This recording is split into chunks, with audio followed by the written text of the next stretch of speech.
Като цяло всичко се случва вчера, или за съм по-точни дата 12 януари 2017 и си говоря като цяло с моята кенсър групичка в Discord, докато играем Minecraft. И изведнъж ми се обажда някакъв, не знам, телефонен номер, който до сега не съм виждал. И дигам, разбира се, и реших да пусна на висок говорител. В смисъл, не знам, може да се случи нещо яко и аз, не знам, хората са го пропуснали. И пускам висок говорител. И преди да кажа нещо, директно от телефона, някаква жена е някакво само от сорта на: "Хей, Пламене!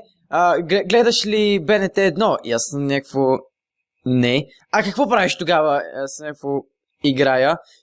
Какво играеш, Пламене?" И аз някакво: "Объркали сте номера."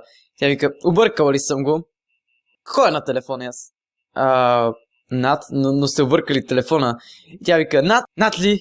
Какво е това Над? Да не е някаква фабрика за сокове или някакви такива работи?" И аз някакво: "Не, това ми е името."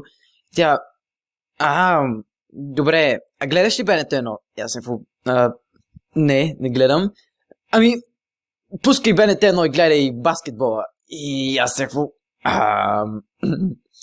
Окей. И директно затворих телефона. След което продължихме се играеме и не очаквах наистина, че някой отново ще се среща с този така мистериозен човек, който някъде ми знае телефона. Но днес се прибирам и някой пак ми звъни телефона, докато аз съм на студа, ръцете ми мръзнат и буквално са сигурно в 50 нюанса синьо. Директно дигам телефона и с някакво: "Какво искаш?" Защото не знае кой ми звъни, предполагам, че някакъв приятел и нещо от сорта. Но просто дигам телефона и с някакво: "Какво искаш?" И жената отново: